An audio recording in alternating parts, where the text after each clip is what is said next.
Magandang umaga sa inyo lahat. Morning. May absent ba?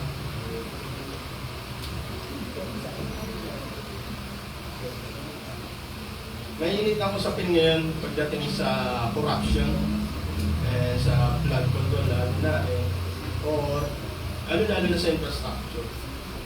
Actually, nababanggit nga ang Tagaytay ngayon dahil daw merong kakompetensya ang Bacoor na tulay. Yung tulay na parang sawa na medyo lumiit, mas lumaki. So may kalaban na ang Bacoor Great Wall of Bacoor. So sabi nung nakaraang araw, linggo yata, anibersaryo ng JIL, Jesus is Lord. So, si Senator Joel po ang naging preacher nila. At alam natin si Senator Joel ay involved na naman, hindi ngayon na, kundi na naman, sa corruption. At nababanggit ang kanyang pangalan kasama ng ibang senador. So, sa anniversary ng JIL, nabanggit niya na naman yung salitang, "The truth will set you free." So, madalas nagagamit yan sa maling konteksto dahil ang ibig sabihin ng truth, it is not a fact. At hindi rin yan opposite ng error when it comes to truth. Ang truth ay ibig sabihin yan si Jesus Christ. So, ang patalakayin natin ngayon yung famous na John 14:6. I am the way, the truth, and the life. Lalagay natin sa tamang konteksto. Kasi ang ibig sabihin ng truth dyan, si Jesus Christ, sa yung fulfillment of all promises and prophecies sa Old Testament. So nagbigay nga ng pagdating sa promises and prophecies, yung probability pagdating sa New Testament, kaya sinasabi nila sa Acts na Jesus is the Christ. Jesus is the Christ. Kasi walang tinutuko yung promises na yun kung sino particular. Yung mga prophecies, walang tinutuko yun. Almost 600, pag kinumbine mo ang promises and prophecies, kung sino yung tinutukoy na yun. Kaya pagdating sa Acts, sinasabi na nila si Jesus ang Christ na pinapinapromise para sa salvation ng sangkatauhan, ng sanlibutan dahil sa puot ng Diyos sa isang makasalanan. So, ang truth dun ay fulfillment of all the promises and prophecies. So, it is Jesus Christ per se. So, sa ating series na pag-aaral, Truth Matters, kung bakit mahalaga ang katotohanan. So, pinag-aaralan natin Truth Matter, it means it is the pursuit of uncompromising fundamentals and essentials of truth on Christian living. Parang may kanta, love is all that matters. Pero sa atin sa Christians, truth matters. Yan ang mahalaga. Kasi marami tayong pag-aaralan nakaraan kung bakit hindi natin pwedeng i-compromise, i-bargain ang katotohanan pagdating sa iba't ibang klaseng usapin, lalo na sa prinsipyo ng ating buhay bilang Kristiyano.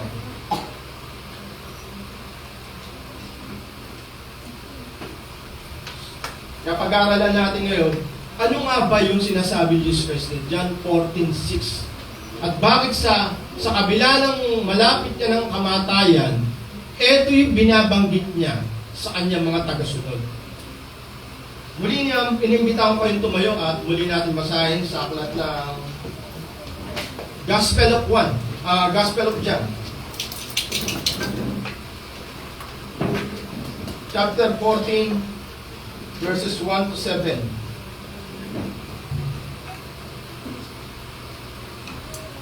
Let not your hearts be troubled. Believe in God. Believe also in me. In my Father's house are many rooms. If it were not so, would I have told you that I go to prepare a place for you? And if I go and prepare a place for you, I will come again and will take you to myself, that there I am, you may be also, and you know the way to where I am going. Thomas said to him, Lord, we do not know where are you going. How can we know the way? Jesus said to him, I am the way and the truth and the life.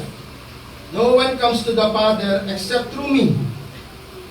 If you had known me, you would have known my Father also. From now on, you do not know him and have seen him. From now on, you do know him and have seen him. Tayo po manalangin. Dakilang Ama, patuloy po kami nagpapasalamat sa mga bagay na aming tinatangkilik mula sa inyo. Kayo na aming Ama na kinikilala namin na may akda ng lahat ng may buhay. Lahat ng bagay na nakikita at hindi nakikita, sa iyo niya lahat nagmula. Kaya lubos kami nagpapasalamat maging sa aming kalakasan at aming taglay sa ngayon. At lahat ng mga provisions na aming natanggap mula sa inyo. Tunay nga na lubos kami nagpapasalamat at maging sa araw na to, na tunay nga na itinangin nyo sa lahat ng araw na nagdaan. Dahil ito ang araw na kung saan ipinagdiriwang namin ang aming kaligtasan. Pinagdiriwang namin ang araw na ito na itinangin nyo upang kami ay patuloy na sumamba at magpuri sa inyo. Kaya lubos kami nagpapasalamat na sa oras na ito ay lulubusin nyo ang aming pagpapala sa aming pagsapamuhay. At tunay nga na sa gabay ng Banal na Espiritu, patuloy namin maunawaan ang iyong kalooban sa buhay ng bawat sa amin. Dahil tunay nga ng layunin nyo kung bakit nyo nilikha ang bawat sa amin ay magbigay ng kalwalatian para lamang sa inyo. Kaya lubos kami nagpapasalamat sa araw na ito at tunay nga na patuloy kami dumadalangin na ang inyong Banal na Espiritu ay lumagig sa kalagitnaan namin na siyang magbigay ng liwanag sa puso ng bawat sa amin kung ano ang inyong kapahayagan sa araw na ito sa buhay ng bawat sa amin. At tunay nga, nadalangin namin na patuloy na magliwanag ang kalwalatian ng inyong anak sa puso ng bawat sa amin at maunawaan namin kung bakit niyo pinadala ang kanyang anak mabuhay sa kalagitnaan namin at mamatay para din sa amin. Kung sino man mananampalataya sa kanya ay tunay nga na magkakaroon ng buhay na walang hanggan. Kaya patuloy niyo ipakita sa amin na ang buhay dito ay hindi buhay na pinangako niyo sa bawat sa amin, kundi ang buhay na walang hanggan na masusumpangan lamang sa inyong buktong na anak. At ang lahat po ay patuloy na pinagpapasalamat sa inyo. Dalangin namin na maabutan niyo ang bawat sa amin. Nabubuti at tapat na naglilingkod lamang sa inyo. Ito po ang aming samdalangin sa tayong pangalan ni Jesus. Amen.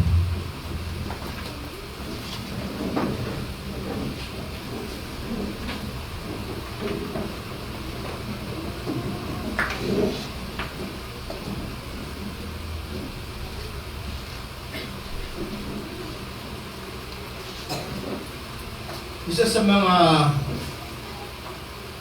nagpakilala ni Jesus, yung sinasabi nga na 7 items, ito ang pinaka madalas gamitin, pero hindi masyadong na pag-uusapan ng malalim.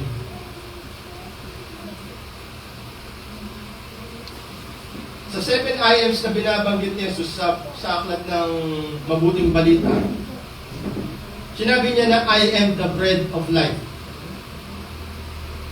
Pangalawa, I am the light of the world. Pangatlo, I am the door of the sheep. Pang-apat, I am the good shepherd. Panlima, I am the resurrection and the life. Pang-anim, I am the way, the truth, and the life. At ang pang-pito, I am the true vine. Ano napansin nyo?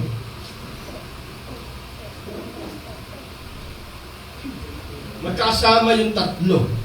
Siya yung pinakamarami sa isang pagpapakilala niya ng I am. Kasi yung I am the resurrection and the life, sa old manuscript, omitted na yung the life kasi parang redundant daw. So, ibig sabihin, unique ang pang-anim na pagpapakilala ni Jesus bilang siya. I am. Pag sinabing I am, wala nang iba yun. Patungkol yun sa divine. Patungkol sa kanyang divinity sa pagiging Diyos. Pag sinabing I am. Compare sa ginagamit sa mga Greek gods na gumagamit din even yung kanilang mga emperor, I am. Pero dito, pagkakagamit, yung mas mataas pa sa kinikilala nilang Diyos. Hindi ng lupa, kundi ng Diyos na walang hanggan. Yung manlilikha. Yung I am the way, the truth, and the life. Makita mo, hindi sa pwedeng pag-iwa-hiwalayin. Kaya ang ating text, ang ating tema ay sinasabi ng congruence.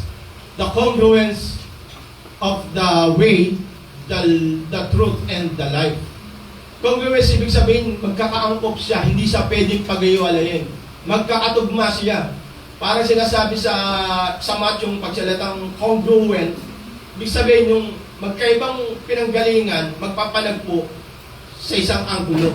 Kaya may mga angles yan, pag sinabing congruence. Ibig sabihin, magkakaakma siya, magkakatugma. Yung tatlo na yun. Without the other, wala yung isa.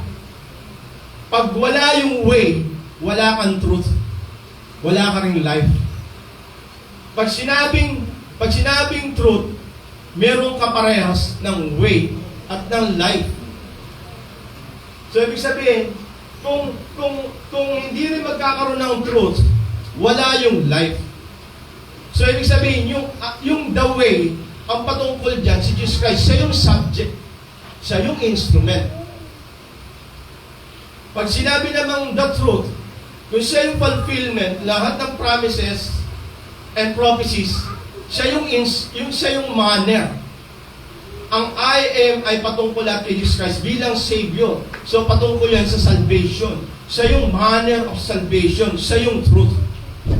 At pag sinabi ng life to Jesus Christ, siya yung accomplishment ng goal, ng manner. Siya yung goal. I am the life. Siya yung goal ng salvation. So ngayon, pasok tayo sa pagbabaybay natin sa bawat versikulo. Pag sinabi ni Jesus Christ na, verse 1, let not your hearts be troubled. Ano ba merong senaryo that time?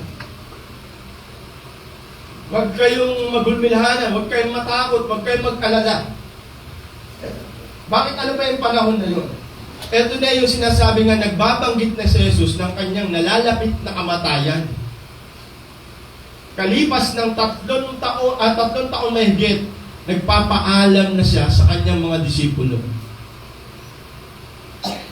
At kung pag-aaralan nga natin, siya yung tinutukoy, yung verse 1, na ayaw pag-usapan ng mga disipulo, ng mga tagasunod niya. Yung nagpapaalam na siya dahil sa kanyang nalalapit na kamatayan. Yan yung tinatawag na elephant in the room. Para maalala natin sa buhay.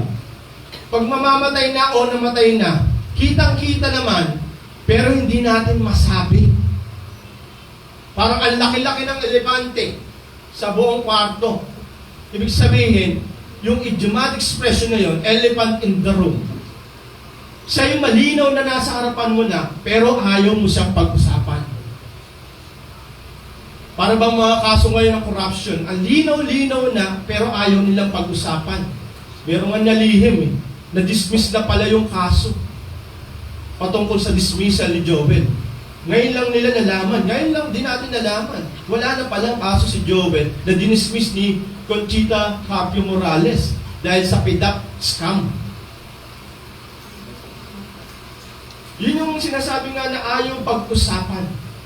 Pero malinaw na pinamumukha sa atin. Yun nangyayari. Ganon din sa mga disipulo. Ayaw nilang pag-usapan yung nalalapit na kamatayan. Sino ba gusto sa inyong alokin ng memorial plan? May lumapit na ba sa inyong nag-alok ng memorial plan? May nag-alok na ba sa inyo ng buy one take one ng lapida? Kumuha ka lang ngayon. Kakapalan ko pa, ganyan kakapal. Kumuha ka lang ngayon, buy one take one. Wala. Kasi yan yung mga ayaw natin pag-usapan. So, ang kalagayan ng mga disipulo na yan, yung Biyernes na yun, nagpapaalam na siya. Ito sinanyo na to, nagpapaalam na siya. Kinabukasan, Biyernes, ito na yung dadakpin na siya at dadali na sa roon sa Golgotha. Pagkatapos siyang hagupitin, parusahan. Nagpapaalam siya ng pagliban. At dito natin ididetalyo kung ano yung pinag-uusapan na yun. So sa ating ganyan din. Pagdating nga sa problema, meron ako nabalitaan sa kabataan na naman. Nagbigti dahil sa problema. Napakadali sa mga kabataan ngayon magkaroon ng problema sa mental health. Magsubukan mo magbabad sa social media at ikaw yung mabash. Baka ang nakapagtaka sa kabataan ngayon na magpatiwakal. Hindi niyo ba napapansin? Parang ang dami ng datos ngayon na nagsisuicide na kabataan. Dahil sa sinasabi ng ganito rin kagalagayan, nawawalan sila ng pag-asa. Nagkakaroon ng kaguluhanan, nagkakaroon ng pagdududa, nagkakaroon ng takot, at nagkakaroon ng sinasabi ng disturbance, nag-disturb yung kanilang mind. Because yung kanilang maestro na 3 taon nila nakasama, mawawala na sa kanilang kalagitnaan. Sabi ng verse 1, let your hearts not be troubled. It means na nagkakaroon sila ng depression sa minds nila dahil mawawala na ang kanilang maestro, ang kanilang Panginoon. Bodily, hindi lang yung boses ang mawawala. Even yung kasama nila bilang yung presensya niya, hindi na nila makakasama. At alam ko lahat tayo nakaranas ng ganung pagkalungkot. Maiiwan sila, hindi nila makikita yung pag-asa na sinasabi nga na yung kingdom na itatatag niya. Alam niyo ba sa mga Hudyo, naniniwala sila nang ang kapalit ni David na darating ay magkakaroon ng kaharian na walang hanggan, walang makakalupig dyan. At ang kanyang paghahari, walang hanggan. Ang nasa isip pa rin ng mga Hudyo, yung kagaya ng kay David, kagaya ng kay Solomon, na kingdom. Kaya nung nagpapaalam ang kanilang Panginoon, nalulungkot sila kasi hindi pa nare-realize yung kingdom na sinasabi niya. Maibalik uli yung kingdom na nakita nila ng kaningningan ng kingdom ng panahon ni Solomon at ni Haring David. Gusto nilang mabalik yun. Maalis sila sa pag-gobyerno ng Romano, ng mga nananakop sa kanila. So yun yung nasa isip nila. Iiwan na tayo, hindi pa nangyayari yun. Tapos yung sinasabi nga na kapanahunan pa lang ni Jesus, kung siya ay nagkasabi ng katotohanan sa harapan ng mga religious people, marami rin nagagalit sa kanya. Kaya even sa kanila, marami rin magagalit. Siya, imagine niyo, ano mangyayari sa kanila pag nawala yung leader nila? Ang bundo ng galit sa kanila may iwan. Ang persecution sa kanila mapupunta, sa kanila mapopokus. Yun ang pumapasok sa isip ng mga tagasunod niya. Kaya binabanggit niya ngayon yung pagkakakilala nila kay Jesus. Ako at ang aking Ama ay iisa. So ini-establish niya yung pagkakakilala niyo sa akin, hindi niyo pa rin ako nakikilala ng malalim. Ako at ang aking Ama ay iisa. Ibig sabihin, yung kinikilala niyong Ama from the Old Testament, parehas din lang kami. Ako rin yun. Kaya even yung bodily absence niya, nagugulimana na sila, wala na. Hindi naman nila nakasama yung Ama. Bodily. So kinako-equal niya, pinag-compare niya na parehas lang kami. Bakit kayo malulungkot? Manampalataya kayo sa Diyos at manampalataya rin kayo sa akin. So pinakita niyo yung pagkakaparehas. Parehas ng pananampalataya sa Diyos, sa Father, at sa Kanya.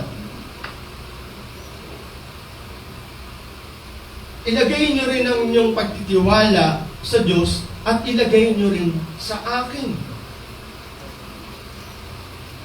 Ang problema ngayon sa buhay natin, sa mundo na to, ang pagkakilala nila si Jesus para lang isang propeta na sumingaw dito sa harapan natin. Kaya pag nanonood kayo ng mga American movie, ang tuldok nila sa kanilang pagmumura, Jesus Christ. Para lang ba sa propeta na namuhay dito, pero hindi nila nakikilala si Jesus na Diyos din. Lumalang, sovereign God, Creator. Kundi sa pamamagitan niya, walang malilikha. Yun ang problema sa isang tao na nananampalataya kay Kristo pero hindi niya kinikilala na si Kristo ay Diyos. Soberanong Diyos siya. Ang mabigat dyan, may mga naririnig pa ako eh. Yung kanta na kaibigan ko si Jesus. Ano ba yung kanta na yun ng isang mega church? I am a friend of God. Kaso ang konteksto nun, para lang siyang fall.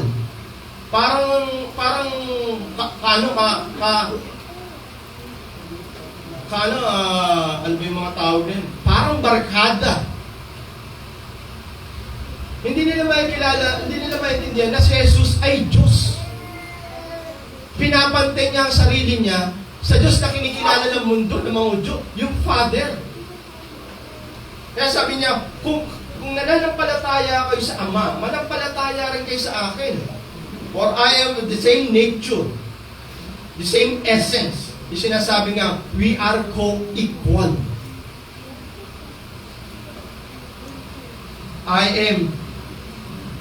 and the Father are one. Kaya sinabi niya, pagdating ng verse 2, ang mansions na binabanggit niya, doon sa langit. So makikita mo yung connection ng isip ng mga Hudyo, kaya nila yung kaharian ng Diyos dito sa lupa. During that time, may establish ang kaharian na walang hanggan doon sa kanilang lugar, sa Jerusalem. Ngayon, binabanggit ni Jesus, ang titirahan nyo sa lugar ng aking Ama, kung saan merong maraming mansion. At ang sabi niya, kung meron pang hindi sasapat at may kulang pa, babalik ako at ipe-prepare ko kung ano pa yung kulang. Babalikan ko pa yun para magkaroon kayo lahat. So makita mo, yung sinasabi ni Jesus dito, yung tutuluyan niya, hindi dito. Hindi itong physical na to, it's temporal. Ang kingdom na nasa isip nila, temporal. Kasi nasabi niya, kingdom, eternal. Ang nagiging problema sa atin, kaya tayo na hihinaan ng pananampalataya ng lalambing, kasi hindi natin kilala ang Diyos bilang sovereign God. Kung sovereign God siya, yun nangyayari sa buhay natin ngayon. Ibig sabihin, alam niya ang ginagawa niya. Hindi siya katulad natin na ngayon lang natin alam, pero mamaya hindi na natin alam. Sa mga nakakilala sa Diyos, kung siya ay walang hanggan Diyos, ang kanya nalalaman, walang hanggan din. Kaya sabi nung nag-aaral kami sa seminaryo, imagine mo, ibig sabihin, yung kaapu-apuhan ko, ini-enjoy na ng Diyos. Hindi pa nagayaanan. Kasi hindi siya kagaya natin tumatakbo sa panahon na to. Mamaya alas 12, kain na. Pero ang Diyos hindi siya sakop ng panahon. Siya lumikha ng panahon. Sabi sa Genesis 1, ano sabi? In the beginning. Ibig sabihin, wala siyang beginning. Wala pa yung pasimula, nandun na siya. Kaya sa mga seminarista, ibig sabihin, ang Diyos natin, wala pa yung apo ko, wala pa yung anak ko, ini-enjoy niya na. Kasi wala siyang future, wala siyang present, wala siyang past. Nakakuha niyo? Ganun ang Diyos natin. Kaya papasok sa atin yung sinasabi nga, bakit mag-aalala ka? Hindi ba alam na Diyos ang ginagawa niya?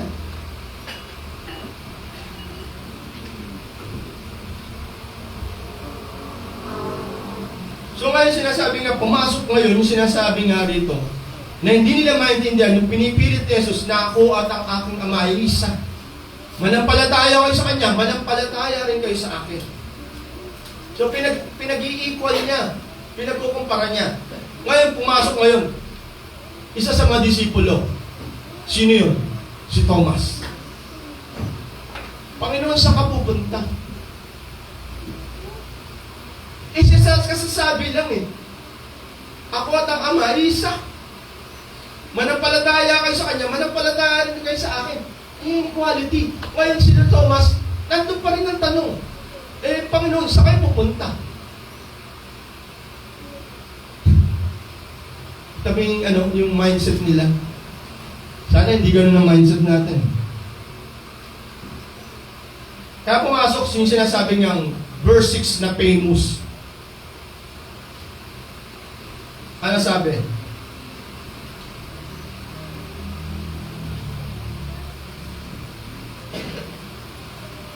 I am the way, and the truth, and the truth, and the life. Puro may end. So, ibig sabihin, pare-parehas siya, pero hindi mo sa pwedeng pag-iwan-walayin. Sa 7 IMs, magkakasama siya, isang cluster siya. At hindi pwedeng mawala ang isa. Kasi konektado siya, yung congruence. Magkakakuma siya. Gaya ni sinabi ko kanina, I am the way. Ano ibig sabihin nun? Ako ang papunta sa Ama. Ako ang daan. So ibig sabihin, niya, tinatanong mo kung saan ako pupunta. Ang sagot ni Jesus, ako ang daan. At ako rin ang katotohanan. So sinasabi nga, I am the way. Siya yung tinutukoy. Siya yung subject. Siya yung instrument ng salvation. Wala nang iba. Maraming mga preacher na nagtuturo. Marami pang ibang daan papunta sa Ama. Ang pinanggalingan ng simbahan, tinuturo, mabuting gawa, pwede rin maging daan papunta sa Ama. No! Si Jesus Christ lang nag-claim na I am the way. I am only the way. Wala nang ibang papunta sa Ama. Wala nang ibang daan, kundi ako lang. Kung ang mabuting gawa ay magiging daan din papunta sa langit, sinabi ni Jesus na I am the way, and siya rin yung plus good works. Nakukuha nyo? Bakit hindi pwede good works? Sinabi na sa Book of Isaiah, lahat ng ating mabuting gawa, basahan sa harapan ng ating Ama. Ang ating Ama, isang kasalanan lang, eternity na ang parusa sa iyo, eternal death. Isang kasalanan lang yun ni Eva at Adam. Labas na sila sa presensya ng Diyos. Ganun kabanal ang ating Diyos. Isang kasalanan lang. Ilang kasalanan meron tayo? At ang mabigat, ang kasalanan na tinutukoy ni Jesus, nasa isip pa lang, kasalanan na. Nag-iisip ka pa lang ng malaswa, kasalanan na. Napupuot ka pa lang sa isip mo, hindi mo pa sinasabi, hindi ka nagmumura, nagkakasala ka na. Ibig sabihin, walang makakalusot sa kasalanan. Lahat tayo makasalanan. At ang sabi, kung ang mabuting gawa ay paraan din para makapunta sa Ama, sabi, basahan nga. Bakit sinabing basahan? Sa isip mo pa lang eh. Kahit gumagawa ka ng good works, maraming politiko, gumagawa ng good works, pero iba ang nasa isip, laging may vested interest. Mamimigay ako ayuda, pero pagdating ng eleksyon, kailangan iboto niyo ako para mabawi ko yung mga pinamigay ko sa inyo. Maraming politiko at sindikato nagbibigay sa malaking simbahan ng abuloy. Nasaan yung good works doon?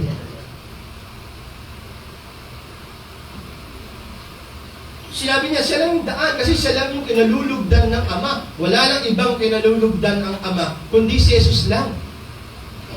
On whom I am well pleased. So, ibig sabihin, siya lang yung instrument, siya lang talaga yung subject para magkaroon tayo ng salvation. At ang sabi pa, I am the truth. Hindi yan truth against error. Hindi yan truth as facts. Ang sinasabi ko ulit, yan ang truth. Ibig sabihin, yung fulfillment ng Old Testament prophecies and promises. Si Jesus Christ ang katuparan. Ako ang katotohanan. Nung tinutukoy dati, I am the yes. Sabi ni Pablo sa Corinto. Ako lahat ang tugon lahat doon sa promises and sa prophecies. I am the yes. I am the truth. At pag sabi nga, I am the life, ibig sabihin, hindi lang yung life na meron ka ngayon. Ang life na tinutukoy niya rito, yung resulta ng accomplished goal sa pamagitan ng pagiging instrument niya at yung sinasabi nga manner, yung pagtupad, ang sinasabi nga, yung truth ng lahat ng prophecies. Siya yung life. Ang life na tinutukoy dito, yung sinasabing eternal life. Sabi sa John 10:10, na madalas din ginagamit din ng mga preacher na mali, yung life in abundance. Ginagamit nila yan sa prosperity teaching. Pag meron ka Jesus, meron kang life in abundance. Ang life in abundance nila, yung buhay dito na mariwasak, masagana. No, ang tinutukoy ng John 10:10, kung compare kay Satanas, na ipapahama ka, ang sinasabi rito, yung life in abundance, eternal life. Hindi yung buhay dito. Kung yan ang goal na sinasabi ng way at ng truth, yung life na yun, eh kung etong buhay na to, hindi na kailangan ng way. Hindi na kailangan ng truth. Ito pala yung buhay na tinutukoy eh. No! It's not that. Ang tinutukoy dyan, eternal life. Yung sinasabi nga, labas ka sa presensya ng Diyos, mapapahama ka ng walang hanggang kapamakan. Sa impyerno, kung saan nilagay doon lahat ng masalanan. Ang layunin ng salvation, magkaroon ng eternal life. Mahuhugot ka doon sa parusahan na yun at may balik ka muli doon sa paraiso sa piling ng ating Ama. And that life is eternal. Walang hanggan. Hindi kagaya ngayon. Kahit umabot ka ng 120 years, it's not eternal. May katapusan ka pa rin.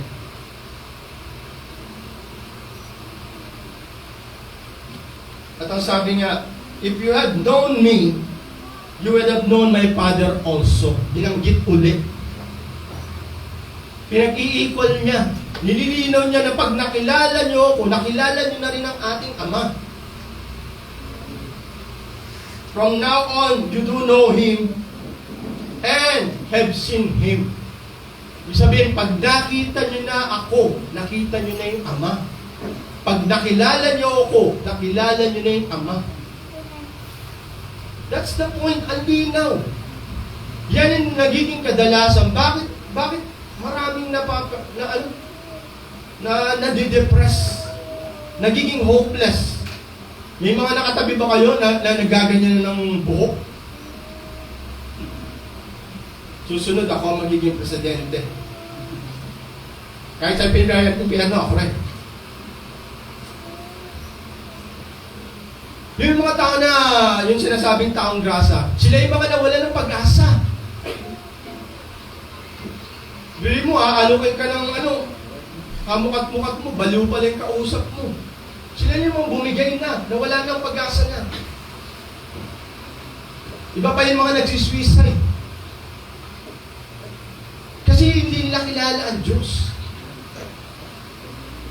Ang Diyos hindi natin katulad. Ang Diyos hindi kagaya natin. Hindi natin alam ang kinabukasan, ang inaharap. Ang Diyos kaya niyang umiral lang on his own. Sa atin, hindi natin kayang, hindi kumain ng 2 araw. Meron nga sa inyo, 1 araw lang. Baka merienda lang, hindi nyo mapalampas. Galit na kayo. Kailangan natin kumain. Kailangan din natin maligo. Mangangamoy tayo pag di tayo naligo. Hindi ganun ang Diyos. Hindi kaya ng katawan natin ang Diyos. Kasi nasa Evangelyo ni Jesus, kung ano yung pagkakilala niyo sa Ama, ayun din ako. At pag nakilala niyo ako, kilala niyo na yung Ama. At kung nakita niyo ako, nakita niyo na rin yung Ama. Makikita niyo yung tinuturo ni Jesus sa mga naguguluhan, nawawala ng pag-asa. Dalawang punto ang tinuturo niya rito sa ating pag-aaral. Bakit niya tinuturo yung teksto na to? Lalo na yung John, chapter 14, verse 6. At ang magagamit natin to sa ating araw-araw na buhay hanggang sa bumalik siya. Yung tema natin, congruence of way, truth, and life. So, there are two reasons why he said that he is the way, the truth, and the life. Una, ito ang magiging comfort natin in times of trouble. At siya rin magiging assurance natin in times of death. Comfort in times of trouble, assurance in times of death. Dalawa. Bakit sinasabing comfort in times of trouble? Nililinaw niya nga hindi ako katulad ng pagkakilala niyo. Even yung nasa isip niyo, yung eternal kingdom na pinangako, hindi rito. Doon sa langit. Kung saan nandun ang Ama, doon ako patungo. Kaya yun ang binibigay ni Jesus sa kanila. Magkakaroon ka ng comfort in times of trouble, yung kalagayan nilang inaabot ngayon. Dahil nagbibigay si Jesus ng comforting words. Yung sinasabi nga na, eto ako. Kilalanin niyo ako bilang Diyos. Kung ako ay Diyos, bakit ka mag-aalala? Di ba't itinuro ni Jesus? Kung yung mga ibon nga, hindi nagtatanim pinakakain ng aking Ama. Kayo pa kaya? Bakit ka matatakot magutom? Bakit ka matatakot na mawalan ng trabaho?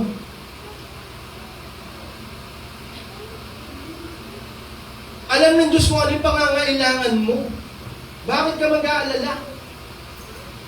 Sa mga panahon ng Israelita, doon sa wilderness, binigyan sila ng mana, inipon nila. Bakit ka mag-iipon? Pangako ng Diyos, ito yung panalangin mo, pagkain araw-araw. Hindi mo kailangan mag-ipon. Kasi everyday bibigyan kita. Basta maniwala ka sa akin. Kaya sinabi ni Haring David, wala pa ako magmula ng bata hanggang sa ngayon. Haring David ba, Solomon? Wala pa akong nakitang anak ng Diyos na namatay sa gutom. Sabi ni Haring Solomon. So ngayon, sinasabi nga, bakit kayo mag-aalala? Sinasabi nga, ako at ang aking Ama ay isa. Sabi sa verse 1 and verse 7. So yun, sinasabi nga na, ako ang daan. Ako ang katotohanan at ako ang buhay. Sana maidala natin sa ayasin isipan yung pangako na yan sa panahon na meron tayong kagulimahalan. Lumaabot tayo ng persecution kasi sinasabi ni Jesus, kung kayo ay tagasunod ko, kung ano nangyari sa akin, pinersecute ako, pe-persecute din kayo. Kasi tagasunod ko kayo, nasa inyo larawan ko. Kung ano yung nangyari sa akin, mangyayari rin sa inyo. Pero pagdating sa eternity, kung ano yung matatanggap kong mana, yun din ang magiging mana nyo. Magkakaroon din kayo ng eternal life, yung eternal relationship with the Father. Kung dito walang relasyon na nagtatagal, mabigat nga yan, sa Amerika, 1 linggo lang, nag-divorce na. Nauso rin sa atin ngayon, yung sinasabing yung forever. Nasaan na yung forever? Ang forever, yung relationship natin sa ating Ama, kay Kristo. Walang ang ganyan, hindi ka tatalikuran yan. Kahit anong gawin mo, hindi ka tatalikuran yan. Dahil ang mga kasalanan ng mga nanampalataya Kristo, pinatawad na ng ating Ama. Magmula noon hanggang sa inaharap, ikaw ay nakatanggap ng biyaya. Buhay na walang hanggan. Nandun yung sinasabi ng katiyakan ng buhay na walang hanggan. Doon sa mga nanampalataya at yung pananampalataya na yun, kaloob din ng ating Ama. Yung tunay na pananampalataya. So yun yung bilang hamon sa atin. babalikan ko ulit. Pag ikaw ay nagugulumihanan, ikaw ay nalulungkot, ikaw ay nag-aalala, ang problema yon sa iyo. Mas malaki ang problema sa iyo kaysa Diyos mo. Pero pag malaki ang Diyos mo, maliit lang ang problema. Kasi kilala mo yung Ama. Kilala mo si Kristo. Hindi siya gagawa ng hindi niya alam na makakasama sa iyo. Hindi ka rin niya makakalimutan kasi hindi kagaya natin, nakakalimot tayo. Siya hindi siya nakakalimot. Kung ang memory mo ay tera, sa kanya more than tera. Hindi siya nakakalimutan. Hindi ka niya makakalimutan dahil ikaw ay tinuring niyang anak. Pero sinasabi nga, ang pagsunod si Kristo, it means siya yung way of life mo. Siya yung sinasabi nga na, yung buhay na sinatukoy dito, yung sinasabi nga kay Kristo, siya yung susundan mo. Kung siya yung daan, siya yung susundan mo. Kung siya yung katotohanan, siya yung sinasabi ng prinsipyo na dapat meron ka. Hindi kagaya ba ng kagaya ngayon, ayaw nila ng katotohanan kasi masakit. Tanggapin ang katotohanan. Pero sabi, kung ikaw ay Kristiyano at nananampalataya kay Kristo, kung siya ang katotohanan, dapat nananahan ka rin sa katotohanan. Kahit na makulong ka, tatayo ka sa katotohanan. Kahit i-persecute ka, tumayo ka sa katotohanan. Kahit na maghirap ka, basta tumatayo ka sa katotohanan, okay lang. Kasi Kristiyano ka. Hindi kagaya ng iba, namumuhay na mariwasa. Kahit na hindi na tumayo sa katotohanan. Si Haring Solomon nagsabi, mas mabuti pa ang may mabuting pangalan. Pero kesa naman, maging magnanakaw ka para masira lang ang iyong pangalan. Mas mabuti pa ang may mabuting pangalan na mahirap kaysa sira ang pangalan na napakayaman. So yung hamon sa atin, tumayo tayo sa katotohanan at ipakita rin natin na tayo ay may buhay na walang hanggan dahil kay Kristo na nangako sa atin. Pangahawakan natin yun. Pag tinandaan natin ang pangako na yan, kahit anong oras na dumating na problema, kahit anong klaseng problema, maaalala mo yung sinabi niya na nagbibigay ng comfort sa mga tagasunod niya. Ako yung daan. Ako rin yung katotohanan. Ako rin yung buhay. When Jesus says, follow me, and we follow, we don't know where we will go next or what we will do next. This is why we follow the one who does know. So, patuloy tayong sumunod kay Kristo. Hindi natin alam kung saan tayo dadalhin sa pagsunod natin kay Kristo. Kung ano yung masusunod na mangyayari sa pagsunod natin kay Kristo. Kasi naniniwala tayo sa pagsunod natin, yung sinusunod na natin, alam niya kung ano yung gagawin niya at ano ang dinadaanan niya at ano rin yung inaharap sa ating pagsunod sa Kanya. Naalala niyo yung kwento ni Ruth sa ni Noemi? Pinahiwalay na nila ni Noemi, kasi yung mga anak niya, ng mga asawa nito, namatay na eh. So, iwahiwalay na tayo. Pero ano sagot? Ano sabi ni Ruth? Do not urge me to leave you or to return from following you. But where you go, I will go. And where you lodge, I will lodge. Your people shall be my people, and your God, my God. Where you die, I will die. And there will be, I will be buried. May the Lord do so to me, and nor also if anything but death parts me with you. So yung biyenan niya, pinahiwalay na siya. Magkanya-kanya na tayo, mamuhay na kayo ng kanya-kanya. Pero sabi ni Ruth, kahit hanggang kamatayan, hindi ako hihiwalay sa iyo. Ganun yung tunay na pagsunod. Bakit binanggit yun? Kasi yun yung sinasabi nga na tunay na pagsunod hanggang sa kamatayan. Ngayon, so binabanggit dito yung sufficiency of rooms. My Father has many mansions, many rooms, at lahat yun na inihanda ko para sa inyo. At kung may kulang pa, babalik ako para merong i-prepare para sa inyo. Ano yung sabihin nun? Ito yung sinasabing assurance, katiyakan sa panahon ng kamatayan.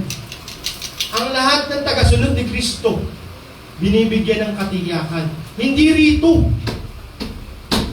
Ang tinutukoy niya doon. Ang tunay na buhay, napalpil niya because of His death. Doon sa langit. Kung yung Ama niyo rito sa lupa, kung ano yung hiniling niyo, inibibigay sa inyo. Material things. Yung Ama niyo nasa langit, eternal. Mas better ang ibibigay niya sa inyo. Kaya yung buhay na tinutukoy, hindi dito. Yung tirahan, hindi rito. Ang pinapangako niya, yun, sa taas, sa langit. Hindi nasisira, hindi nabubulok, hindi naluluma, hindi kumukupas. Laging bago. At yun yung pinapangako ni Jesus. Yung assurance sa panahon ng ating kamatayan, merong katiyakan. Merong kang tutuluyan. At sigurado, doon ka sa piling ng ating Ama. Assurance in times of death. So ngayon, babalikan ko ulit. Yung I am the way, the truth, and the life. Pag wala yung way, wala yung truth. Wala rin yung life. Kung nandyan yung way, tapos hindi na fulfill lahat ng promises and promises, wala rin life. So yung congruence ng tatlo, yung 6 I am the way, the truth, and the life, magkakakonektado yan, hindi yan hiwa-hiwalay. Gaya rin sinasabi sa 3 promises of New Covenant, naalala niyo yun sa Hebrew, kung paano niya ginamit yung Hebrew chapter 8 verse 12. Hindi tayo magkakaroon ng regeneration and knowledge as communion kung wala yung Hebrew chapter 8 verse 12. Yung sinasabi niya, for I will be merciful toward their iniquities and I will remember their sins no more. Ano ibig sabihin? Hindi ka magkakaroon ng regeneration pagkabuhay muli at wala kang relationship or knowledge as communion, yung pagkakilala sa Kanya, kung wala yung propitiation. Yung sinasabi, kamatayan niya na naging katanggap-tanggap sa ating Ama. Siya yung kordero sa ating mga kasalanan. Siya yung sasapat bilang kabayaran sa ating mga nagawang kasalanan. So, ibig sabihin, yung condition na yun, kung wala yung propitiation, hindi mo mabe-benefit yung regeneration and even yung relationship, even yung knowledge as communion. Ganon din yung tatlo. Yung tatlo na yun, isang cluster siya. Hindi mo siya pwedeng pag-iwalay kasi magkakaugnay siya, magkahakma.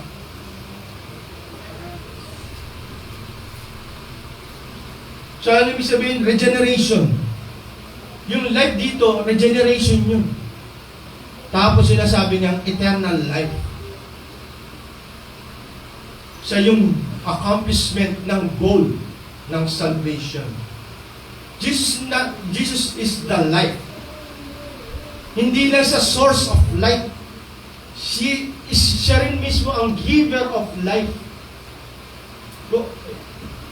Ang ating Ama, siya yung creator, even Jesus Christ, kasi sinasabi, they are one. Pero dahil umabot tayo sa kasalanan at tayo nagkaroon ng kamatayan, yung life na yun, na-forfeit. Doomed to hell tayo lahat. Kaya kailangan magkaroon, sinasabi nga, magkaroon uli ng pangako through Jesus Christ as life. Second life. Parang inuungkat ko dati. Do the math. Bakit regeneration? Pag Pag walang regeneration, pag walang born again, biruin mo, hindi ka born again. Born once, die twice. Born physically, you will die. Physical and spiritual. Pero pag born again, you born twice. Physical and spiritual, you will die once. Physical. And that's the regeneration. So hindi lang sa giver, hindi lang sa source of life, siya rin ang giver of life. The author and perfecter of life, sabi sa Hebrews chapter 12, verse 2. So ngayon, we must trust Jesus Christ until death. Sinasabi ng Hebrew, hindi ka pa nga nakakaranas ng pagdanak ng dugo. Kakalimutan mo yung pananampalataya mo, mananlalamig ka sa pananampalataya sa Kanya. Mawawalan ka ng ulirat, nawawalan ka ng pag-asa, nalulugmok ka, nag-worry ka. Ang laki ng problema mo kasi ang liit lang ng Diyos na kinikilala mo. Pero kung malaki ang Diyos na kinikilala mo, sovereign siya, maliit lang magiging problema mo. Kasi for the meantime lang, compare sa eternal. Temporal to eternal. So we must trust Him wholeheartedly, buong puso, buong kalakasan, buong kaluluwa. Ngayon, tingnan natin ngayon yung sarili natin, ang puso natin. Baka para sa tayong kagaya ng mga disipulo na to. Very alarming kasi ang daming may mental health problem ngayon. Susunod, mas malaki pakita ng mga psychologists kaysa mga doktor. Sino ba yung mga psychiatrists dito, psychologists? Dadami ang trabaho niyan. Lalo na yung nakatingin ka lang sa mundo na to. Tapos yung inggit na inggit ka sa nakikita nila. Buti pa yung kaklase ko. Merong iPhone 17 Pro Max. Almost 100 daw yan. Pag nakatingin ka doon, naku, ang dami ng pagsisilosan, ang dami mo ng inggit. Kasi doon ka lang nakapokus eh. Sa paligid mo. Eh, binigay nga si Kristo para sa Kanya ka tumingin. Kasi siya ang magbibigay ng buhay na hinahanap mo, na hindi kaya ibigay ng mundo na to. Eh, kaya yaman ng mga tao na yun eh. Bilyon na bilyon yung sinasabi nga kay Diskaya, pero kung di pa nabuko, tuloy-tuloy pa ang pagpapayaman niya. Kung di pa nabuko yung bilyar, tuloy-tuloy pa ang pagpapayaman mo. Ibig sabihin, ang tao, pag walang Kristo, walang kasapatan ng puso mo, hindi yan kaya punuin ang mundo na to. Hindi yan, walang satisfaction ng puso ng tao. Kailangan palitan ng Diyos yan para magkaroon ng satisfaction. Kagaya ni Pablo. I have learned the secret of being content. Bakit? Siya mismo nakakita, yung buhay dito, kahit millisecond sa kabilang buhay, hindi kayang ikumpara yung buhay dito. Bakit niya sinasabi? Kasi naranasan niya ang mapunta sa paraiso. Na-experience niya. Incomparable ang buhay dito. Ang buhay dito parang isang patak. Inapatak mo sa dagat. Hindi na siya makikita. Ganon siya kaliit. Yung buhay na pinagtutuunan mo. Pinaghahandaan mo ba yung buhay mo sa piling ng ating Ama? Ang sabi, pag mag-ipon ka, huwag dito. Makukurap to, masisira, mabubulok. Ang pag-iipon mo, dapat dun, sa kabilang buhay. Kung saan hindi masama sisira. Ibabalik ko uli, examine natin.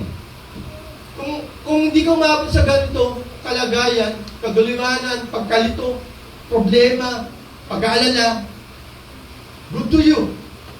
Kasi kilala mo yung Diyos na soberano. Pero hindi mo kilala ang Diyos na soberano.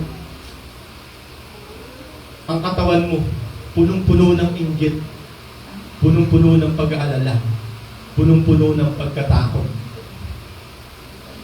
Hindi yan tanda na tunay na nakakilala kay Kristo.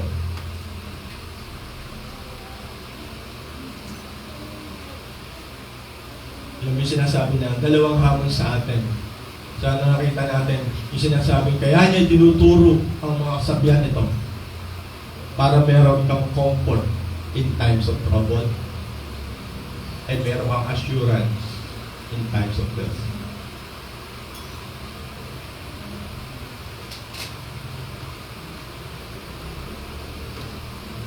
Sabi ni Eugene Holland Peterson, namatay siya at the age of 86 years old. Siya po ay American Presbyterian minister, scholar and theologian and author, and even a poet. Sabi niya, the Jesus way wedded to the Jesus truth brings about the Jesus life. Jesus as the truth gets far more attention than Jesus as the way. So may itong gravity ng the truth. Kasi yun yung fulfillment. Kung walang fulfillment, wala rin ang way. Kasi walang fulfillment, kasi yung truth. So sinana niya ni Peterson yung kabigatan ng sinasabing katotohanan. Jesus as the truth gets far more attention than Jesus as the way. We can suppress the Jesus way in order to sell the Jesus truth. The Jesus way and the Jesus truth must be congruent. Only when the Jesus way is organically joined with the Jesus truth do we get the Jesus life. Kaya inaano rito, truth matters. Lahat po tayo tumayo sa katotohanan. Iba rito, pag pumasok na nakaano na yung nakasangkalang na yung kanyang mahal sa buhay, tinatalikuran na katotohanan. Pag uusapin na ng trabaho, kino-compromise na ang katotohanan. Pagdating sa pag-aaral, Jesus na siya ang katotohanan, kino-compromise na. Maraming bagay tayo na kino-compromise ang truth. Pero sana tandaan natin lagi, the truth matters. Hindi lang yung love that sinasabing love is all that matters. As a Christian, truth matters. So ang ating response when we all get to heaven. It was written in 1898 by Eliza Hewitt, an invalid teacher who found inspiration while confined to bed after spinal injury. So siya po ay teacher. Nung magkaroon siya ng spinal injury, sino ba yung naalala niyo? Sino ba yung mayaman? Si Sobel? Hinahulog sa kabayo. And even si Superman, yung spare rib nahulog sa kabayo. Kasi pag nadali ang spinal column mo, matala lang ang gumagalaw sa'yo. Nagawa raw yung When We All Get to Heaven ni Eliza Hewitt noong 1898 nung umabot sa ganung kalagayan. The song expresses the joyful anticipation of reuniting with fellow believers in heaven.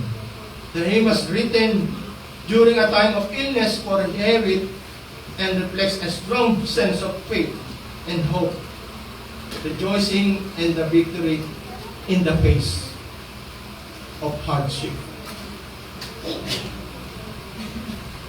Huwag nyo nang hintayin na humiga kayo at mata na lang ang gumagalaw para tumingin kayo sa langit. Minsan pinaabot talaga tayo dyan. Kasi lakad lang tayo ng lakad sa mundo na to. Hindi tayo tumitingala. Si Eliza Hewitt, pinahiga, mata na lang gumagalaw. Sa kanya naalala yung Diyos niya. Huwag na natin paabutin sa ganung kalagayan. Para kung manalangin. Dakilang Ama, kami po'y patuloy na kapasalamat sa inyo sa araw na ito na minarapat nila kami makadalo sa lugar na ito. At patuloy na kami na kinausap sa lahat ng katotohanan na tinuturo nyo patungkol sa inyong salita, patungkol sa inyong buktong anak, na tunay nga na lagi niyong binibigkas, na siya ang lubos ng pinalugod ka. Kaya siya rin po ang magiging instrumento para sa aming kaligtasan, at siya rin po ang naging pangaraan para magkatuparan ang lahat ng ipinangako niyo sa bawat sa amin, at sa pamagitan ng kanyang kamatayan, lahat ng mananampalataya sa kanya ay pagkakalooban niya ng buhay na walang hanggan. Kaya lubos kami nagpapasalamat sa araw na to. At alam po namin, kayo ang Diyos na hindi tumigil ng pagmamahal sa bawat sa amin. At wala kayong ninais sa bawat sa amin na mapahamak, kundi magkaroon ng buhay na ipinangako niyo sa pamagitan ng kaganapan na ginawa ninyo anak habang narito sa lupa. Ibinigay niya ang kanyang buhay para sa bawat isa sa amin. Kaya lubos po kami, nagpapasalamat sa inyo. At tunay nga, dumating ang araw ang bawat isa rito na hindi pa inaabot ng biyaya ay makarating din sa kanya ang biyaya na ipinagkakaloob niyo, ang pananampalataya na nagmumula sa inyo, upang patuloy na magdiwalag ang kalawalatian sa kanyang puso, ang larawan ni Kristo sa kanyang buhay. At muli, patuloy kami dumadalangin, aming Ama, na sa anumang oras na kayo bumalik, maabutan niya ang bawat isa na mabuti at tapat na naglilingkod lamang sa inyo. Ito po ang ating isang dalangin sa tayong pangalan ng Jesus. Amen.